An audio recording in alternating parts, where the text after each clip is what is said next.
तो प्रिय विद्यार्थियों, आपका स्वागत है हमारे YouTube चैनल कुशवाहा ऑफिशियल में। तो कल हमने स्टार्ट किया था सेलों का संयोजन।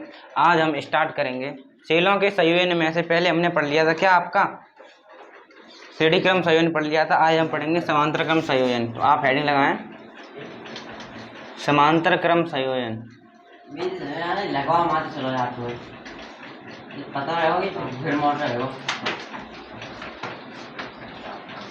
समांतर क्रम संयोजन,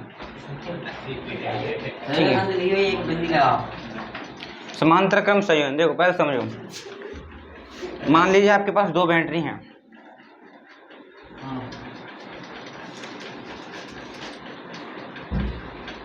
ठीक है, और ये क्या सेल का प्रतिरोध है। इसी प्रकार आपकी एक और बैटरी है,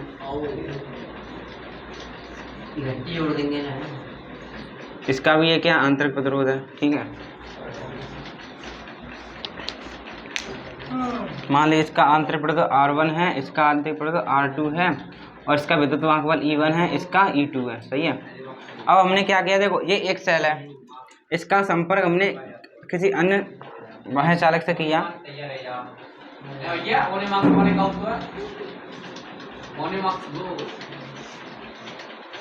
देखो जाकर इसका संपर्क हमने किसी चालक से कर दिया, ठीक है। इसका संपर्क मैंने संधि बिंदु से किया,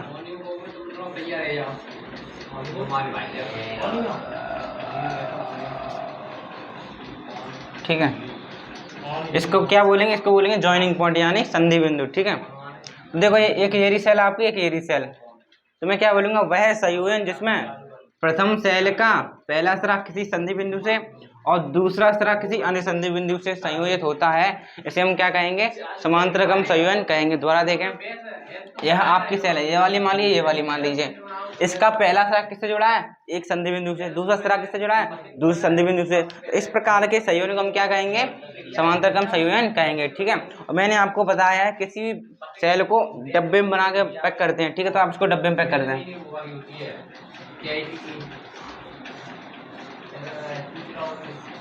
ठीक है। तो आप क्या लिखेंगे, आप लिखेंगे जब, ऐसा नहीं लिखेंगे, आप लिखेंगे वह संयोजन, वह संयोजन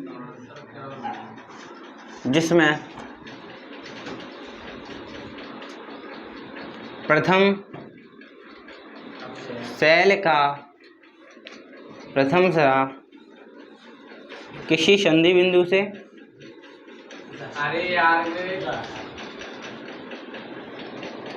किसी संधि बिंदु से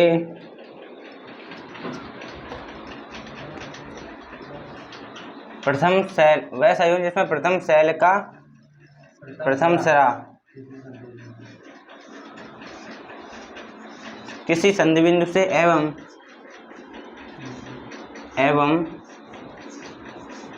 दूसरा सिरा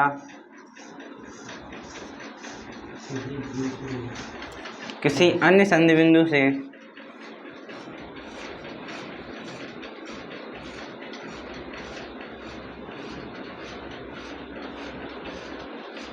संयोजित होता है,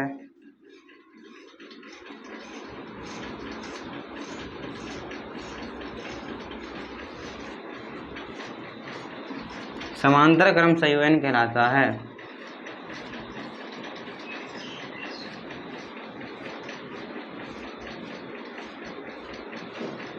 तो आपने देखा वह संयोजन जिसमें प्रथम सेल का प्रथम सिरा किसी संधि बिंदु से, ये वाले संधि बिंदु से, और जो दूसरा सिरा है किसी अन्य संधि बिंदु से संयोजित है। तो इस प्रकार के संयोजन को हम क्या कहेंगे, समांतर क्रम संयोजन कहेंगे, ठीक है। और आप जानते हैं समांतर क्रम संयोजन में विभव समान होता है, धारा अलग अलग होती है। तो मान लीजिए इसका विभव V है, तो इसका विभव भी क्या होगा, V होगा।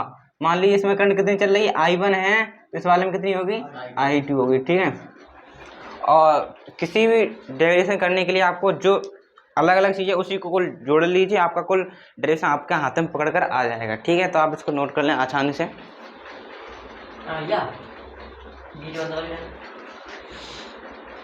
तो अब हम देखेंगे क्या, इसका हम क्या करेंगे, डेरिवेशन करेंगे, यानी कुल विभव का मान निकालेंगे, ठीक है। तो पहले आप लिखेंगे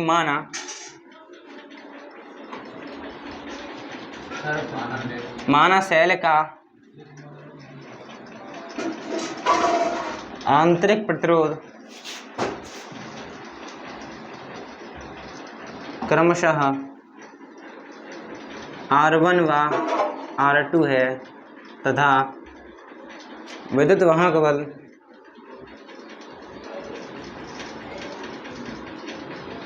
E1 व E2 है। अतः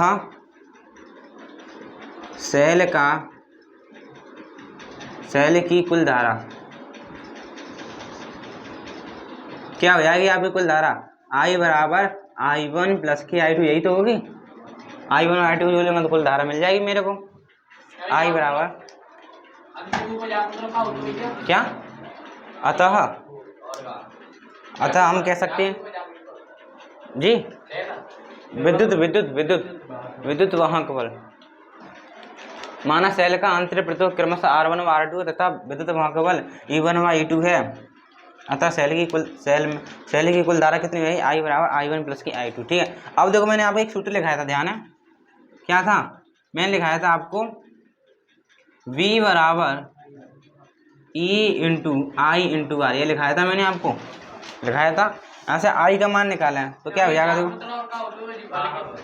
इसका मतलब वाहक बल मैंने आपको बताया था, यदि सेल आपकी किसी खुले परिपथ में होती है तो उसके शहर पर जो विभव होता है उसको बोलते हैं विद्युत वाहक बल। समझ में आया? देखो अब आप क्या निकालें, अब यहाँ से I का मान निकालना है तो क्या करो, V को इधर ले जाओ, IR को इधर ले जाओ। तो IR बराबर E माइनस V, R नीचे पहुँचा दो। I का मान क्या निकल कर आया आपका? E minus V by R, यही तो निकल कर आया आपका I का मान। और I1 का मान क्या होगा आपका? I1 का मान होगा, I1 के लिए E का है, E1 है, V ऐसे एक प्रकार है और R1 है ये। और I2 क्या होगा आपका? I2 होगा आपका E2 माइनस के V बाई R2। ठीक है, V मैंने समान क्यों रखा तो आपको पता ही है, विभव तो समान रहता ही है। अब आप यहाँ पे मान लगा दीजिए। देखें I1 का मान कितना है? E1 माइनस के V बाई R1 प्लस के उसका मान कितना? E2 minus V by R2। ठीक है, अब इसका क्या करना, भाग लगा दो, इसका इसमें भाग लगा दो, इसका इसमें, इसी प्रकार इसका इसमें, इसका इसमें। ठीक है, तो क्या जाएगा? ये हो जाएगा आपका E1 बाई R1 माइनस के V बाई R1 प्लस के E2 बाई R2 माइनस के V बाई R2। तो आप E वाले को अलग रख लें, V वाले को अलग रख लें। ठीक है, तो आप देखो आपका हो जाएगा E1 बाई R1 प्लस के E2 बाई R2। अब देखो इन दोनों में से क्या ले लो? माइनस कॉमन ले लो, तो माइनस मैंने कॉमन ले लियो, V बाहर निकाली, तो क्या बचा आपका? प्लस का 1/R1 प्लस के 1/R2। ठीक है, आप इतना तारण था।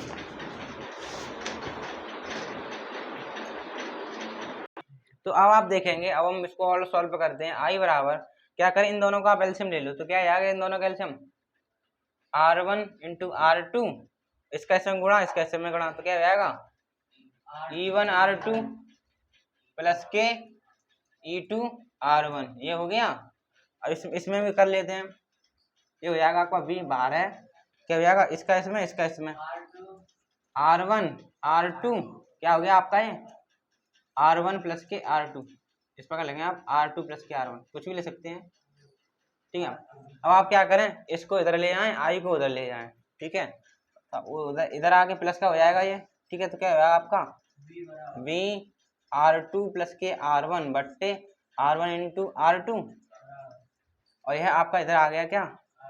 E R1 प्लस के E2 R1, इधर क्या था आपका? R2 था, इधर R1 था। ठीक है, बट्टे R1 इंटू R2। ठीक है, इधर माइनस का I हो गया। अब आप क्या करें, तो इसको इधर पहुंचा दो। ये देखो भाग वाला है, वो नीचे भाग वाला है तो गुणा में जाएगा, ऊपर जाएगा, ये नीचे जाएगा। समझ में आ रहा है? ये वाला नीचे वाला हिस्सा तो ऊपर जाएगा और ये वाला नीचा नीचे जाएगा। ये वाला यहाँ पर भी आएगा और यहाँ पर भी आएगा, दो लोग हैं ना, और ये वाला यहाँ पर भी आएगा और वहां पर भी आएगा। ठीक है, तो मैं क्या कर रहा हूँ, V बराबर आपका निकल कर आएगा R1 R2 बट्टे R2 प्लस के R1, इसका मल्टीप्लाई मैंने इसमें कराया था, क्या हो गया आपका? ये हो गया E1 R2 प्लस के E2 R1 बट्टे R1 इंटू R2। ठीक है, इसका मैंने इसमें करा दिया, उसमें I वाले में कराऊंगा।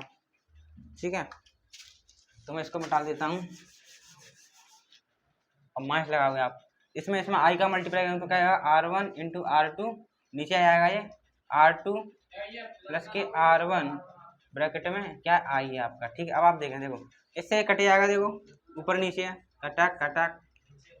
अब आपका क्या बचा, आपका बचा क्या, आपका बचा हो गया बस E1 R2 प्लस के E2 R1 बट्टे R2 प्लस के R1, ये हो गया आपका। और क्या हो गया आपका, माइनस के R1 इंटू R2 बट्टे R2 प्लस के R1, ये आपका क्या हो गया, डेरिवेशन हो गया। ठीक है, ये आपका क्या है, जब हम दो सैलों को समांतर क्रम में जोड़ेंगे तो उसका कुल विभव ये होगा। ठीक है, अभी मैंने देखो आपका डेरिवेशन हो चुका है। मैंने आपके लिए अभी सेल बनाई थी, वो वाली बनाई थी। यदि मैं उस सेल का कुल विद्युत भागफल EQ मान लूं और कुल आंतरिक प्रतिरोध RQ मान लूं, देखो मैं लिखूं यदि सेल का तुल्य आंतरिक प्रतिरोध एवं विद्युत वाहक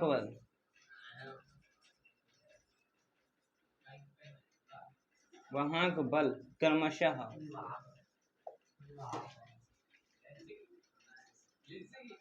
REQ व EQ का मतलब तुल्य यानी कुल है। तो मतलब वो सेल लगाई है आपने, तो उसका कुल विद्युत भागफल भी होगा और कुल आंतरिक प्रतिरोध भी होगा। तो मैंने मान लिया उस सेल का कुल आंतरिक प्रतिरोध आपका REQ है और कुल विद्युत भागफल EEQ है। तो मैं इससे तुलना नहीं कर सकता, आपने सुना नहीं है, V बराबर EEQ माइनस के REQ से तुलना नहीं कर सकता, या आपने सुना नहीं है V बराबर E माइनस के I इंटू R, तुलना कर सकता हूँ। ठीक है, तो आप यहाँ से देखेंगे E के कितना, EQ के इतना नहीं है, तो आप लिख सकते हैं क्या, EEQ बराबर E1 R2 प्लस के E2 R1 बट्टे R2 प्लस के R1, ये हो गया। और आप देखें तुलना करें, देखो I के बोले में क्या होता है RQ, तो I के बोले में क्या ये है, तो REQ बराबर क्या निकल कर आया आपका, तुल्य आंतरिक प्रतिरोध निकल कर आया R1 R2 बट्टे R2 प्लस के R1। ठीक है, तो यह आपका डेरिवेशन कंप्लीट होता है, आप इसको नोट कर लें। अब हम देखेंगे नया टॉपिक, आपका सेलों का संयोजन खत्म हो चुका है। अब हम नया टॉपिक देखेंगे जिसका नाम है धारा का ऊष्मीय प्रभाव, हीटिंग इफेक्ट ऑफ करंट। धारा का ऊष्मीय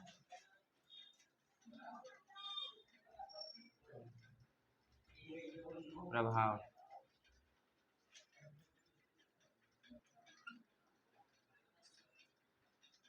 धारा का ऊष्मीय प्रभाव,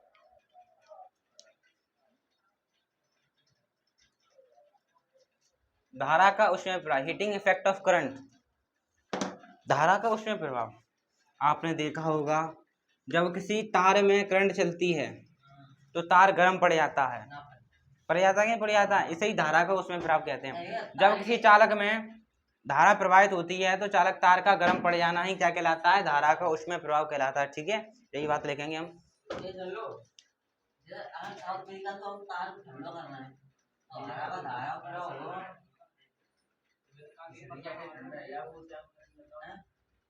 आप देखें, पहले आप देखें, आप क्या लिखो, जब किसी चालक तार में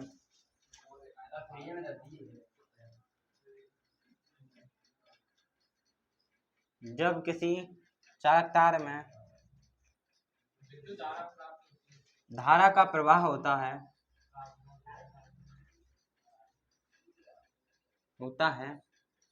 तो चालक तार का गर्म हो जाना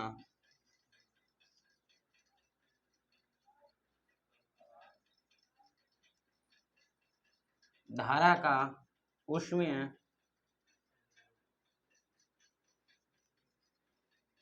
प्रभाव कहलाता है। आपसे पूछे धारा का उसमें प्रभाव से आप क्या समझते हो, तो आप अपनी भाषा में लिख सकते हैं। जब किसी तार में हम करंट चलाते हैं तो तार धीरे धीरे गर्म पड़ जाता है, इसे हम धारा का उसमें प्रभाव कहते हैं। आप तार भी लगा सकते हैं, चालक तार का गर्म हो जाना, ठीक है। आप अपनी वो भाषा को अच्छे से सुधार भी सकते हैं। अब आप हेडिंग लगाए हैं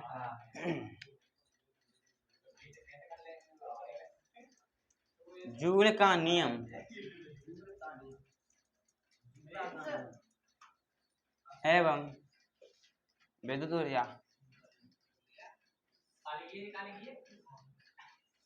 जूल का नियम एवं विद्युत ऊर्जा।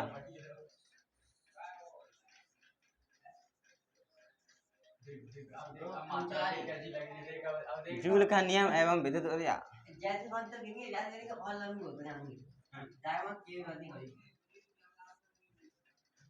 जूल का नियम एवं विद्युत ऊर्जा।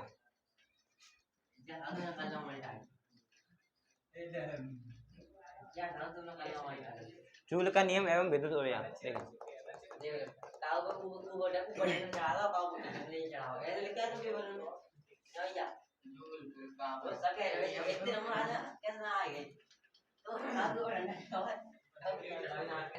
अब हम देखेंगे जूल का नियम एवं विद्युत ऊर्जा क्या होता है। देखो मैंने अभी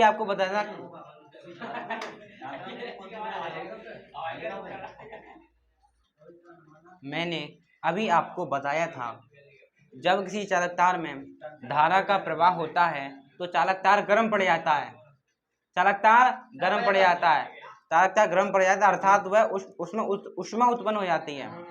देखो चालक तार कैसे गर्म पड़ा, धारा के प्रवाह के कारण चालक तार गर्म पड़ गया। मतलब उस चालक तार में क्या हो जाता है, धारा के जो प्रवाह चल रहा है उसके मार्ग में बाधा उत्पन्न करता है कौन, प्रतिरोध।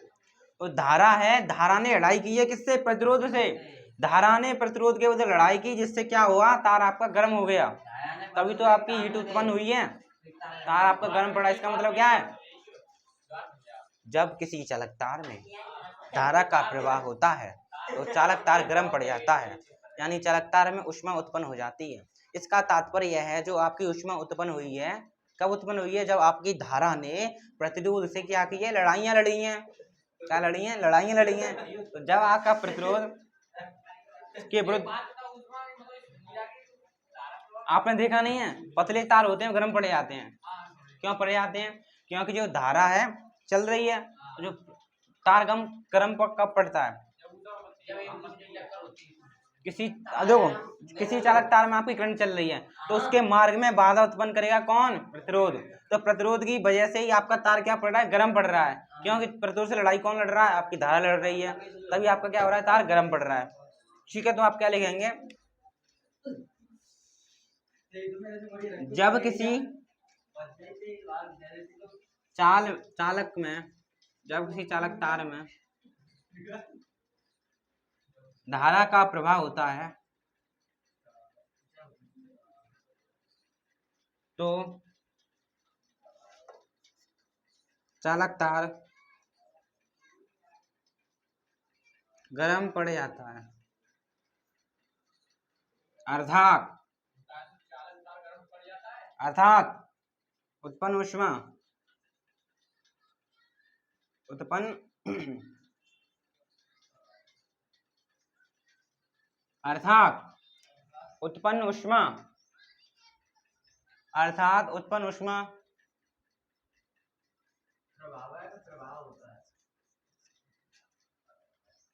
कहां पर, जब किसी चालक तार में धारा का प्रवाह होता है तो चालक तार गर्म पड़ जाता है, कि नहीं पड़ जाता, अर्थात जो उत्पन्न ऊष्मा हुई है, अर्थात उत्पन्न ऊष्मा धारा का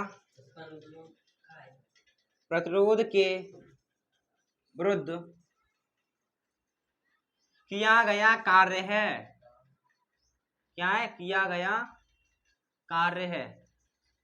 जब आपकी ऊष्मा उत्पन्न हुई है, ऊष्मा कहां से निकल कर आई, जब आपकी धारा ने प्रतिरोध से लड़ाइयां लड़ी तो उसको जो काम करना पड़ा, उसी काम की वजह से आपकी क्या, हीट उत्पन्न हुई। क्या उत्पन्न हुई, हीट उत्पन्न हुई। ठीक है,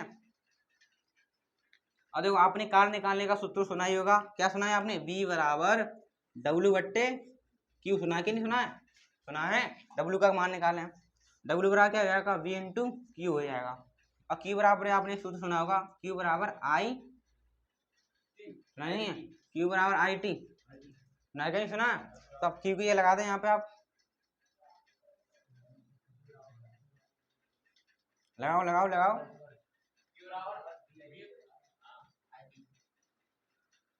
आपने एक सूत्र सुना, आई बराबर क्या होता है, क्यू बटे टी, यही तो होता है। अब यहाँ से आप क्या करें, उसका मान लगा दें। देखो, तो हमने यहाँ से क्या किया, W का मान निकाला, V इंटू क्यू हो गया।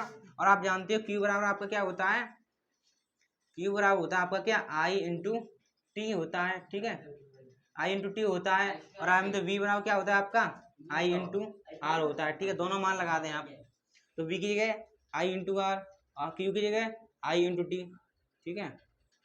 अब देखें I का I में आई स्क्वायर और आर इंटू, ठीक है। तो आपका निकल कर क्या है, डब्ल्यू बराबर आई स्क्वायर आर टी, ठीक है। यही आपका क्या हो गया, धारा द्वारा प्रतिरोध के विरुद्ध किया गया कार्य, ठीक है। जो आपकी ऊष्मा उत्पन्न होती है इससे निकल कर, बड़ी वाली यार प्रतिरोध वाली। देखो आपका जूल का नियम क्या कहता है, जूल का नियम ये कहता है, आप जितना कार्य प्रतिरोध के विरुद्ध करोगे, देखो जूल का नियम क्या कहता है, जूल का नियम कहता है आप जितना कार्य प्रतिरोध के विरुद्ध करोगे उतनी ज्यादा हीट उत्पन्न होगी। यानी मैं कह सकता हूँ जो किया गया कार्य समानुपाती हुआ किसके, हीट के। हीट क्या है, एच के, आपकी उत्पन्न ऊष्मा। जूल का कहता है आप जितना प्रतिरोध के विरुद्ध कार्य करो उतना ही आपकी हीट उत्पन्न होगी। तो मैं कह सकता हूँ किया गया कार्य समानुपाती हीट के, ठीक है। तो आपका क्या निकल कर आएगा, डब्ल्यू बराबर कॉन्स्टेंट आएंगे, बराबर लेकर आएंगे, तो आपका निकल कर आया क्या, जे इंटू एच। जे आपका क्या है, जहां जे क्या है, जहां जे आपका क्या है, जूल नियतांक, जूल नियतांक, ठीक है। जूल नियतांक हो गया। और जूल का मान होता है आपका कितना, लिखें तो लिख लें 4.2 जूल बाई कैलोरी, ठीक है। जे का मात्रक होता है। अब आप क्या करें, एच का मान निकालें, एच बराबर क्या हो जाएगा, डब्ल्यू बाई जे तो हो जाएगा। और डब्ल्यू के लगा दें क्या, I square R T, I square R T by J, ठीक है। ये आपका क्या हो गया, हीट का सूत्र हो गया, चालक तार में उत्पन्न ऊष्मा का सूत्र हो गया, ठीक है। अब आपका ये खत्म होता है। तो अब आप डालें विद्युत ऊर्जा,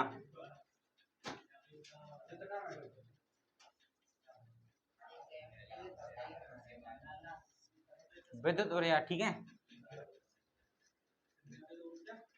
विद्युत ऊर्जा आप पढ़ चुके हो, आप पढ़ चुके हो, धारा द्वारा, वो हेडिंग डलवाई थी मैंने। विद्युत ऊर्जा क्या है, देखो आपकी विद्युत ऊर्जा को ई से दिखाएंगे, ठीक है, इससे दिखाएंगे, ई से दिखाएंगे। आपकी विद्युत ऊर्जा क्या है, धारा द्वारा प्रतिरोध के विरुद्ध किया गया कार्य। नहीं, धारा चल रही है तो प्रतिरोध का विरोध कर रहा है, धारा प्रतिरोध कार्य करेगी, जो कार्य के आपने किया है वही आपकी क्या है, विद्युत ऊर्जा है। यानी धारा द्वारा प्रतिरोध के विरुद्ध किया गया कार्य आपकी विद्युत ऊर्जा कहलाएगी, ठीक है। तो आप क्या लिखोगे, आप लिखोगे धारा द्वारा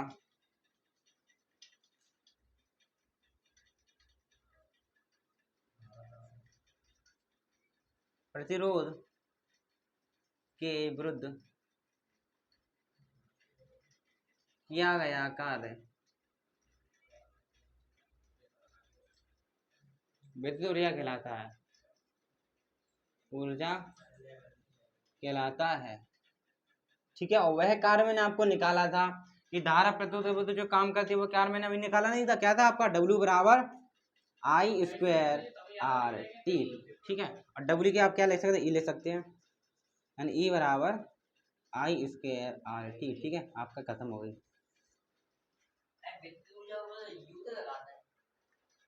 वो आपकी क्या होती है, स्थिति ऊर्जा होती है, ठीक है। अब इसके मात्रा की बात कर लें,